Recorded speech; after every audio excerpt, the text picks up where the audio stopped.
The young heir of Harbor City, Pablo, openly declared that he only dates month-to-month girlfriends and doesn't have feelings. Women hoping to climb the social ladder lined up from the east of the city to the west. After all, if he was in a good mood, he might reward them with a villa. If he wasn't, there was still $1 million breakup fee. People in Harbor City all laughed at me, saying I was the most aggrieved rich wife in history. But they all thought I would endure it for a lifetime. Until Pablo brought home a college girl named Nicole. The girl's looks were ordinary, yet she made him break his so-called month-to-month girlfriend curse. Pablo gave me two choices. 1. Accept an open marriage and let Nicole stand on equal footing with me. 2. Divorce him, take half of his assets, and from then on owe each other nothing. His good brothers stood by watching the show, certain that I would continue being a ninja turtle, swallowing my humiliation for money. But without hesitation, I chose the latter. In my previous life, I chose to endure, and what I got in return was Nicole pushing her luck further and further. She wouldn't allow Pablo to touch me, wouldn't allow him to give me any property. In my old age, I watched enviously as Nicole was surrounded by children and grandchildren. Even after Pablo died, his will did not mention me in a single sentence. All of his inheritance was placed under Nicole's control, guarding the title of Mrs. I lived my whole life alone, reborn for another life. I finally understood. Take the money and leave. From this life onward, I will have nothing to do with him. Chapter 1. I took the divorce agreement, read it carefully from beginning to end, and was about to sign my name. Pablo finally spoke, his tone carrying a trace of tension he himself didn't even notice. Selena, you'd better think this through. Once you sign, it'll be too late to regret it. My hand didn't stop. The pen tip drew a clean arc across the paper as I finished signing. I'll pack my things and leave right now. How could I possibly regret it? In my previous life, I also thought bringing Nicole home was just another one of his ways to get back at me. Naively, I believed that after all our years entangled together, he must have had at least some feelings for me. Ridiculous. He and Nicole had 2 children within 3 years and loved each other until old age. And I, in that house, was like an extra ornament, awkward for half a lifetime, laughed at behind my back for half a lifetime. It wasn't until my old age that I overheard him and Nicole talking in the hospital room. He said that the staged scene of catching me in bed with another man back then, the half-dressed man, was arranged by him personally. I was just tired of her and didn't want to make things too ugly, so I designed that little show. There wasn't a trace of guilt in his cloudy eyes. That way, no matter what I did afterward, I'd look completely justified. So that was it. No wonder every desperate explanation of mine was met with his cold disbelief. Because from beginning to end, he knew the truth. He didn't love me, yet he used a baseless accusation to trap me for 50 years. He could have ended it cleanly with one stroke, yet chose instead to slice me slowly to death with a dull knife. Now, lifting my eyes to look at his face, young yet still cold and heartless, I felt no love at all, only surging hatred. He stared blankly at the signed agreement, his eyes filled with shock. Outside the door, the faint rustling of eavesdropping abruptly stopped. The next second, my distinguished in-laws burst in, beaming with joy. My mother-in-law grabbed Nicole's hand, looking her up and down, clicking her tongue in praise. Oh my, young people are just better, so full of vitality.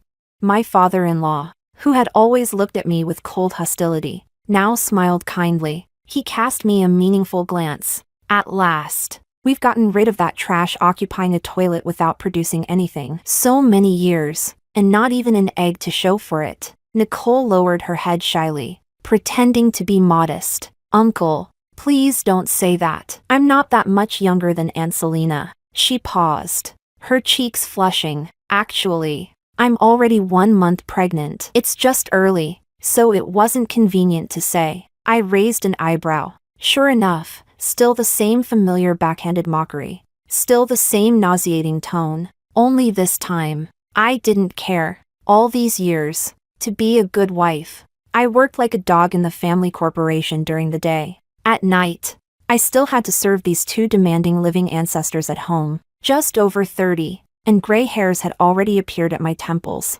Yes, I did look older. I turned and went back to the room, starting to pack my pitiful belongings. In my mind, I was already calculating where I should go first to properly relax once I got the money. I didn't notice Pablo following me in. It's so late. There's no need to move out right away. Leave tomorrow. Isn't the villa in the west of the city still empty? Stay there first. I'll visit you when I have time. Selena, I know you love me. Don't be angry with me. As if remembering something, he smiled indulgently. But I really can't give you the title anymore. I can't let my child be born with the stigma of being illegitimate. I didn't respond. I simply picked up my suitcase, brushed past him, and walked straight toward the door. There's nothing left for me to say to you. I'm happy we're getting divorced. If you still have even a bit of conscience, hurry up and pay what you owe me. The night wind, carrying fine snow, rushed against my face, piercingly cold, yet it couldn't extinguish the fire in my heart that was burning ever hotter. Chapter 2. Pablo's efficiency was, as always, extremely high. When I woke up, $3 billion had already been transferred into my bank account. The first thing I did with the money was book the most luxurious private club in Harbor City. Hairstyling, full-body SPA, the whole package. The haggard woman with pale temples and a sallow face in the mirror was gone. In her place stood a beauty with flamboyant red hair and sharp eyes.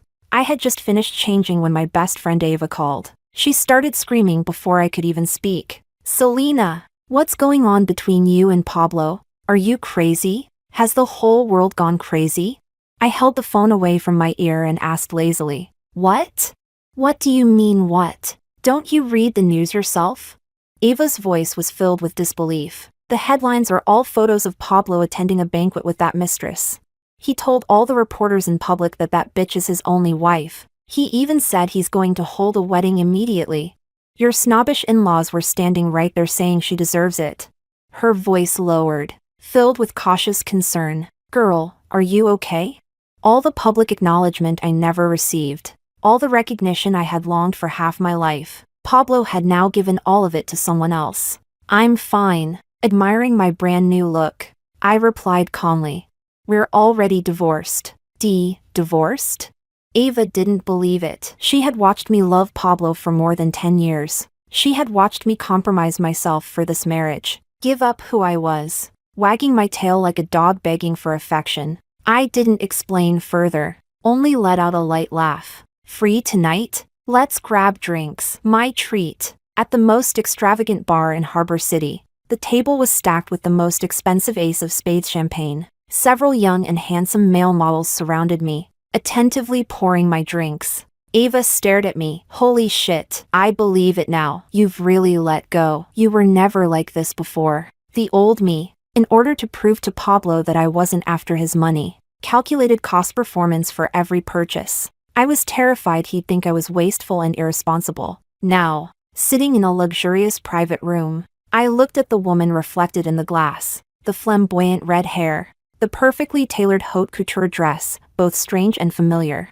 Ava raised her glass and clinked it hard against mine. You look like the once-in-a-century genius campus queen of a university's finance department again. She gulped down a large mouthful of wine, indignant on my behalf. Back then, so many venture capital firms were fighting over you. If you had started your own company, you would have crushed Pablo's family business under your feet long ago. You worked like a dog for his family for over 10 years, and this is all you get in the divorce. Girl, I really feel it's unfair for you. More than 10 years. In my previous life, Pablo's company, under my management, once ranked as the strongest enterprise in the nation. Yet in my old age, I couldn't even afford a box of painkillers. In the end, I was thrown out by Nicole's so-called filial children and died sick beside a trash heap on a winter night. The business empire I built with my entire life became a wedding dress for Nicole and her children. Thinking of that, I downed the wine in one gulp. The burning liquid scorched my throat, but it ignited the fire in my heart. Let them all watch carefully. Without me, Selena, can they still live so well? Chapter 3. The next day, news of my company registration spread like wildfire, and the circles stirred at once. Some smelled opportunity and rushed overnight with proposals, eager to invest. But more people, watching Pablo's family's reaction, mocked and waited to see. Someone clearly gave instructions behind the scenes. Paparazzi articles were all belittling me for overestimating myself. I looked at the notifications on my phone and scrolled past expressionlessly. I just didn't expect to receive a call from Pablo. Selena, stop messing around. Starting a company isn't child's play. That little bit of money won't last you long. I haven't removed your position in the company. Come back. I rejected him coldly. No need for your concern. There was silence on the other end for a few seconds. He seemed displeased but still spoke patiently. Selena, can't you be a little understanding? I just met true love. Besides, instead of starting some small broken company, isn't it better to stay in our company? That South City acquisition project you were following up on. I hung up directly. Of course. He just remembered the usefulness of his tool again. That South City project, I spent half a year on it, drinking until I had stomach ulcers before finally cracking it. Without me, they wouldn't even know where to start. In the company, although I was the president, my monthly salary was only $3,000. Because my distinguished father-in-law said we were family, no need to be so calculative. I once naively thought it was his test for me. Now it seemed I was nothing more than a highly capable yet incredibly cheap labor they recruited. The more I thought about it, the angrier I became. I made up my mind. In my previous life, all the projects I secured for their company. In this life, even if my new company can't swallow them whole, I will personally deliver them into the mouths of their sworn enemies. Chapter 4. After having his call hung up on, Pablo smashed his phone to the ground in anger. All these years, he had grown used to my obedience, coming when called, leaving when dismissed. Now that I had hung up on him so decisively, he couldn't save face. At that moment, his special assistant walked in awkwardly, holding a stack of documents he couldn't understand at all, asking him to sign them. Days of exhaustion, plus years of unfamiliarity with company affairs, had left him completely overwhelmed. Nicole followed him in, held Pablo's hand, and said with eyes full of concern, Pablo, don't overwork yourself. I'm your wife now. Let me join the company and help you share the burden. He hesitated. You're still young and not familiar with the company's operations. Go rotate through the departments first. Nicole's eyes reddened in grievance as she questioned him. If Selena could be the president, why can't I? Pablo subconsciously wanted to say that Selena was at least a top student from a university's finance department. But the moment he met Nicole's tearful eyes, all his reason was thrown aside. His heart softened, and he nodded in agreement. Nicole burst into tears of joy, hugged him, and said affectionately, I just feel bad for you. Look at you, you've lost weight recently. Less than half a month after my company was established, it was already on track. During this time, Nicole had sent people more than once to cause trouble. Nothing more than petty tricks that couldn't be brought into the open. I resolved them all lightly. Having been in Harbor City for so many years, the network I built was far beyond what a little girl like her could compare to. Several senior employees from Pablo's company, whom I personally trained, had long been tempted after hearing I started my own business. After all, once Nicole parachuted into the company, she constantly suppressed them. Life there had become suffocating. I didn't rush to bring them over. I only asked them to create a bit of trouble before leaving, consider it their pledge of allegiance. Nicole thought a few departures were insignificant and even secretly rejoiced at clearing out the remnants of the ex. But she didn't understand that when certain people leave, they take the company's main artery with them. Projects fell through one after another, and the company's stock price kept plummeting. On my side, however, with strong troops and capable generals, the team unleashed astonishing combat power, securing several multi-million-dollar deals in succession. Standing before the floor-to-ceiling windows of the conference room, looking at the cheering team below, I announced loudly, tonight at Highway Club, it's on me. We drink until we drop. Boss is awesome. Amid thunderous cheers, I led everyone out of the company building in grand fashion. At the entrance, a familiar black Rolls-Royce Phantom was quietly parked by the roadside. The car door opened. Pablo stepped out with a proud expression and beckoned at me. Without glancing at him, I continued forward with my team. His special assistant blocked my way. Pablo followed, his face filled with undisguised dissatisfaction and anger. Selena, what do you mean? Didn't you see me? You've really grown some nerve. I looked at him coldly, somewhat impatient. Do you need something? He choked on my attitude but went straight to the point. Ordering. Shut down your little company and come back to mine. I was so exasperated by his self-righteousness that I laughed. He, however, took my laughter as hesitation, and his tone softened a little. Selena, I've really been exhausted lately. Can you stop being mad at me? He paused, as if making a tremendous concession. If you really mind Nicole, I can have her move somewhere else first. Looking at this self-righteous man in front of me, I truly questioned my past judgment. I'm not being mad. I interrupted him coldly. Pablo, we are already divorced. Please don't disturb my life again. His patience ran out, and his voice suddenly rose. I've already made concessions. What else do you want? The company needs you right now. Do you really have to put on airs at a time like this? I suddenly felt there was no reasoning with him. In his world, did everyone have to revolve around him? If you have problems, go find your good wife Nicole. I'm just an outsider. I have no obligation to clean up your mess. He suddenly seemed enlightened, a flicker of realization crossing his eyes. You care about status? Selena, after Nicole gives birth to the child, I'll consider it, but you have to promise me. It can't be made public. I don't want Nicole to be upset. I stared at him and said word by word. I'll say it again. Get lost. Don't let me see you again. I don't want to remarry you. Not in this lifetime. Pablo's face twisted with rage. Selena, don't be ungrateful. Don't forget this is Harbor City. If I want to crush a low-tier company like yours, it's as easy as flipping my hand.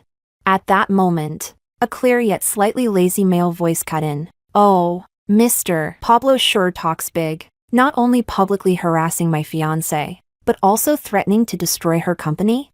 Pablo turned his head, and the expression on his face nearly faltered. Oliver, another wealthy young master of Harbor City, and Pablo's lifelong rival. He strolled over lazily and familiarly wrapped an arm around my waist, resting his head affectionately on my shoulder. He said in a coquettish tone, Darling, I've been waiting for you in the parking lot forever. Turns out you were here being barked at by a dog. Pablo trembled with fury and pointed at me. Selena, you owe me an explanation. Why did you betray me?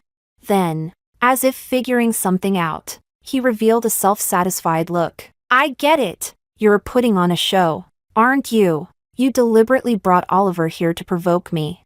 Oliver rolled his eyes exaggeratedly and pulled me away. Don't talk to idiots. It wastes time and lowers your IQ. Stop right there. Pablo tried to chase after us, but he was too emotionally agitated. And with his recent irregular schedule, a sharp stabbing pain suddenly shot through his abdomen in his fury. Ah! He bent over in pain, clutching his stomach, cold sweat beading on his forehead. Selena, my stomach hurts. I didn't slow down. In fact, I walked even faster, not even turning my head once. Behind me were his suppressed groans and his assistant's panicked screams. Oliver didn't give me a chance to change my mind. He directly shoved me into the passenger seat of his flashy red Ferrari. The sports car roared out of the parking lot. Only then did he take off his sunglasses and glance at me from the side, his eyes full of amusement. So, my acting wasn't bad, right? I said nothing, just looked at the rapidly retreating street scenery outside the window. Hey, Selena, don't be such a killjoy. He nudged me lightly with his elbow. At least I helped you out. You can't even give me a proper thank you? Thanks. Short and simple. He curled his lips, seemingly dissatisfied with my indifference. But he didn't say anything more, only turned up the car stereo a little louder. That very night, the financial and entertainment headlines of Harbor City were all dominated by Pablo. #group president suspected of being stimulated while trying to win back old love. Suffers gastric spasm on the street and is rushed to hospital. The news photo showed him being escorted into an ambulance by his assistant and bodyguards. The comments section exploded. Some mocked Pablo for bringing it upon himself when he flaunted his mistress so publicly. He should have anticipated this day. Others said that because Nicole was inferior to me, Pablo turned back, and that the two of us would remarry soon. Chapter 5. Harbor City First Hospital, VIP ward. With bloodshot eyes, Nicole smashed the glass water cup on the bedside table to the ground. Shards scattered everywhere. Why did you go to see her? Why? Didn't you promise that I alone would be enough? She glared at Pablo on the hospital bed, his face pale, like a furious young beast. Startled by the sharp sound of shattering glass, Pablo felt his heart jolt, and a dull pain throbbed in his abdomen. He rubbed his temples wearily, finding it exhausting even to open his eyes. His voice was faint, thick with irritation. "What are you yelling about? I went to see her for company matters." "The company? Is the company more important than me?" Nicole rushed to the bedside in a few strides, her eyes filled with obsessive possessiveness. "I don't care. Swear right now that you'll never see Selena again. Never." Her scorching breath fell on his face, carrying a suffocating pressure. Irritated, Pablo shoved her away. "Shut up."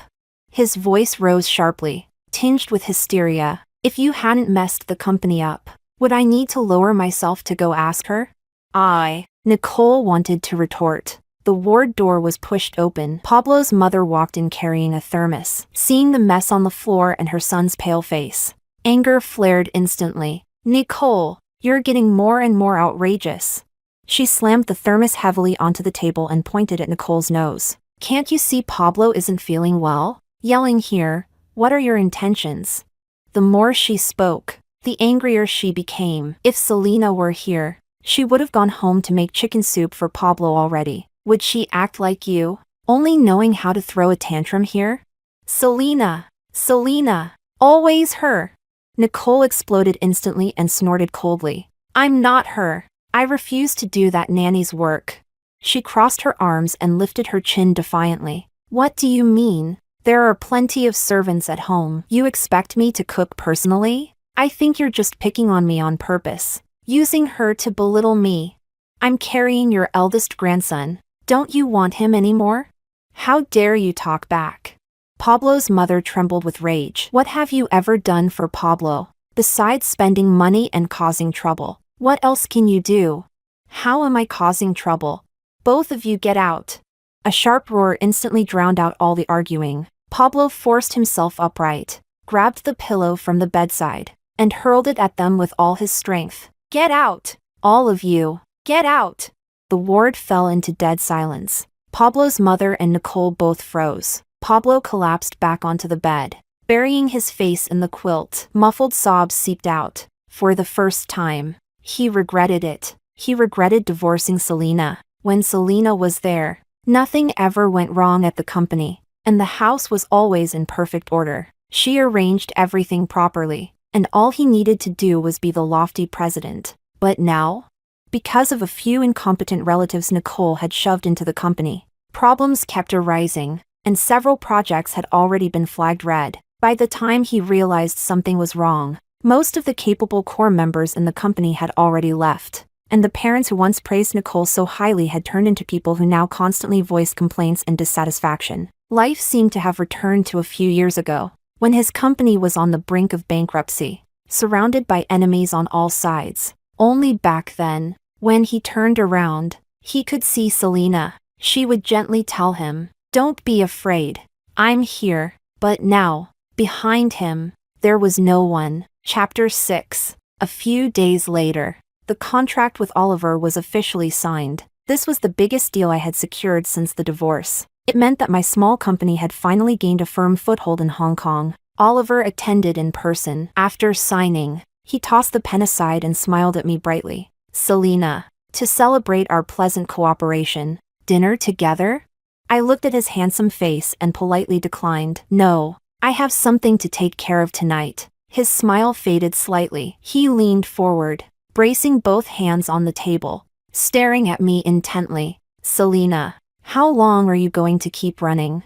I don't believe you don't understand what I mean." Ever since that day in the parking lot when he helped me out, Oliver had launched a fierce pursuit. Flowers, gifts, endless invitations, so passionate that it was impossible to ignore. But I had always responded coldly. I frowned. "Mr. Oliver, if you're just trying to provoke Pablo, there's really no need to waste your effort on me." Oliver's eyes sparkled like stars being lit. He suddenly laughed, with a hint of childish pride. "I'm not that bored. I've really taken a liking to you." His gaze was too scorching. I subconsciously tried to step back, but he grabbed my sleeve. Oliver's fingers were long, warm to the touch. He gently shook my arm, softening his voice. full of coquettish pleading. "Come on, just give me some face and have dinner with me." He winked playfully at me and lowered his voice. "I'll tell you a secret about Pablo." The refusal that had reached my lips somehow changed tone. "Fine." A loud bang shook us both. The receptionist hurried after him anxiously. "Selena, I'm sorry." This gentleman insisted on barging in. We couldn't stop him. I waved my hand, signaling her to leave. My gaze moved past her and landed on the uninvited guests at the door. The one leading them sat in a wheelchair. It was Pablo, just a few days apart, and he looked as though all his vitality had been drained away, his face sallow, eye sockets sunken. "Selena, I'm here to take you home." I looked at him. There wasn't a ripple in my heart, only impatience at being interrupted at work. I reached out and pressed the intercom button on my desk. "Security, please escort all unrelated individuals who slipped past the front desk out." Pablo's body stiffened. He probably hadn't expected me to be so merciless. His eyes instantly reddened. "Selena, how can you treat me like this? These past few days I've figured it out. We're the most suitable for each other. As for Nicole, I've already asked her for a divorce. Come back to me, okay?" If it were my previous life, seeing him show weakness like this, I probably would have softened long ago. But now, I only found it noisy. "I don't have any feelings left for you." My voice was cold as ice. "Who you marry or divorce has nothing to do with me. From now on, don't disturb my life again. I don't have the habit of being someone's beast of burden." The finality in my words left him looking wounded. After so many years of marriage, was it all fake? "You won't even give me one chance?" He looked at me in disbelief, until he confirmed that there was nothing but indifference in my eyes. He finally understood. I wasn't speaking out of anger. The tears in his eyes faded, replaced by a ruthless desperation, like someone driven into a corner. "Selena, don't forget, if I hadn't supported you back then, you wouldn't even have been able to go to college. Now that your wings are strong, this is how you treat me. I don't want much. Just help me keep the company afloat for 5 years, okay?" In the end, he pulled out this trump card, the so-called favor card that had weighed on me for 10 whole years. I fell silent. At the very moment I hesitated, a warm hand covered the back of mine. Oliver had come to stand beside me at some point. "Pablo, do you have any shame left?" His voice was clear, laced with undisguised contempt. "Claiming someone else's credit to blackmail her, you're shameless to the extreme." Pablo's expression changed drastically. "Oliver, why are you here?" Oliver let out a cold laugh, his aura fully unleashed. "Why can't I be here? If I weren't, I wouldn't have known that you, young master, have been impersonating me all this time, using my kindness to threaten the woman I love." You're talking nonsense." "Shut up!" Pablo shrieked, fierce in tone but weak at heart. "The one who funded her was obviously me." "Was it?" Oliver scrolled through his phone and held it out in front of me. "Selena, see for yourself. These are all the records of the transfers I made through an anonymous charity to your account from high school through college. The one who supported you was always me." My mind buzzed loudly, going completely blank. On the screen, every transfer record was clearly displayed. The dates, the amounts, each and every one matched exactly the scholarships I had received back then. The receiving account was my high school financial aid fund account. Designated beneficiary, Selena. In both my past life and this one, I had always believed it was Pablo. In my freshman year, he had approached me on his own, telling me he was the anonymous sponsor. Because of that gratitude, I had felt indebted to him. After graduation, I entered his company without hesitation. It was also because of that gratitude that I developed feelings for him. Even when he trampled on my dignity countless times, I endured it because of that supposed favor. I thought I owed him. In the end, from the very beginning, it had all been a lie. Pablo stiffened his neck, making one last desperate attempt. "I stayed by your side all 4 years of college. Encouraged you, doesn't that count as emotional support?" He changed tactics again, playing the emotional card. "Even without money, we were husband and wife for 10 years. Isn't that bond enough for you to help me once? Have you forgotten how much you used to love me? I promise you, I won't hold your past affair against you anymore. You forgive me this once too." From now on, we'll live well together, okay? I almost laughed in anger. Even at this point, he was still trying to emotionally blackmail me with his twisted logic. Pablo, do you really take me for a fool? My voice wasn't loud, yet it froze the air in the entire conference room. After I sobered up that year, the man in the bed was someone you arranged, wasn't he? Even the glass of drugged water I drank was prepared by you personally. Pablo's face turned pale as paper in an instant. I shook my head in disappointment. The very last trace of sentiment in my heart crumbled into ashes. The thing I regret most in this life is being with a man like you, someone whose mouth is full of lies. That sentence became the final straw that broke him. He slumped in the wheelchair, tears rolling down in heavy drops. No, that's not it. That's not how it was. He muttered to himself, almost deranged. How can you regret it? You loved me. You clearly loved me. At that moment, the security guards who had arrived late finally broke through the line of black-suited bodyguards. They pushed him and the wheelchair out of the company along with the rest of his entourage. The world was finally quiet again. In the conference room, only Oliver and I remained. The atmosphere was so awkward it felt tangible. He avoided my gaze, staring at the patterns on the carpet. Well, I still have something to handle at my company. I'll get going. After saying that, he turned, clearly intending to slip away. Wait, I grabbed his wrist. Weren't we going to have dinner?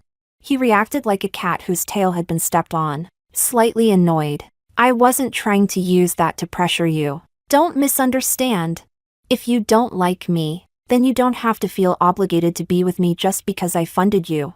Looking at his awkward yet prideful expression, the gloom in my heart vanished. I couldn't help but laugh softly. That won't happen. I softened my tone, still holding his wrist, not letting go. I just really want to have a meal with you. I looked into his eyes and asked again seriously. So, Mr. Oliver, are you willing?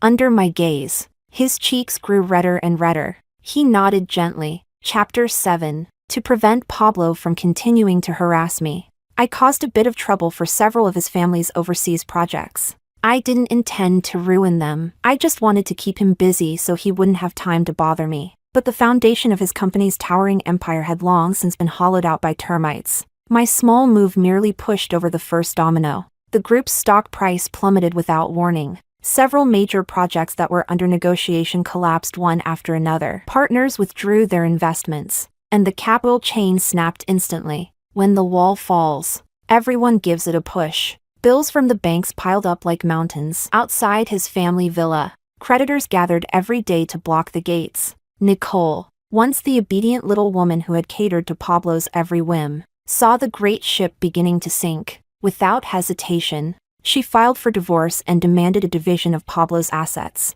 The two of them created a citywide scandal. The once loving couple now faced each other in court, tearing at one another viciously, their expressions ugly beyond words. The entire harbor city was laughing at Pablo, mocking him for throwing away the watermelon to pick up a sesame seed, only to end up covered in filth. I saw all this news through push notifications on my phone while on dates with Oliver. I would glance at it briefly, then immediately lock my screen. Old people, old matters, long turned the page. What I cared about more was Oliver. Sitting across from me, our relationship slowly warmed through dinners, movies, and gallery visits. On Christmas Day, the harbor city welcomed its first snowfall of the winter. I booked the revolving restaurant at the mountain peak. Through the enormous floor-to-ceiling windows, one could overlook the brilliant lights of the entire city. Oliver wore a custom-tailored suit. Sitting quietly across from me, the glow of the snow outside reflected on his face,